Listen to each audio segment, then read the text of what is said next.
Experts call the youth unemployment rate in Canada a silent crisis as the rate hits 13.6% in January for youth aged 15 to 24. Youth unemployment in Canada. Experts call the youth unemployment rate in Canada a silent crisis as the rate hits 13.6% in January for youth aged 15 to 24. Youth unemployment in Canada has always traditionally, unfortunately, been about double the national average. But when we examine who's most impacted, Black youth top the list, unemployed at a disproportionate rate of 18.6% in January compared to 10.8% of non-racialized youth. I've been out of work since August of last year, and so I've been trying to find jobs, and it's been a bit difficult. It gets a bit discouraging because oftentimes you don't really hear back from people unless you have connections within the workplace. Leaders of youth employment organizations in Toronto work to close the gaps for youth who have multiple barriers that make finding jobs difficult. When you're looking at a city like Toronto, for instance, where most of the Black folks are first, second generation immigrants from the continent or from the Caribbean, those families don't necessarily have that access that maybe others do.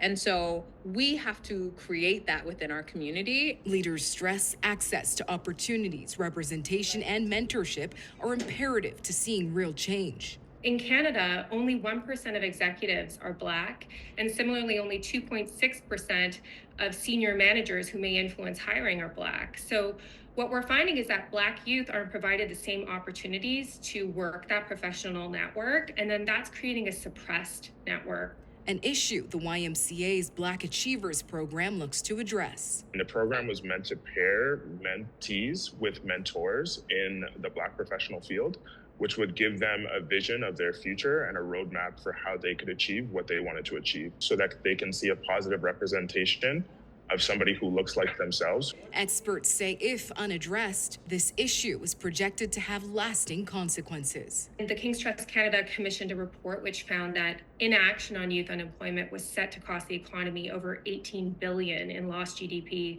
and bring with it a host of social issues. So far this year, the Government of Canada has announced a $200 million investment in volunteer service opportunities for youth, along with a $23 million injection to the Youth Employment Services Program.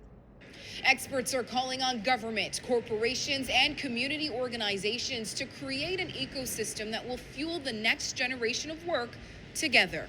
In Toronto, Rianne Campbell, City News. Game day's here. And we've got you covered. And there's only one place for your pregame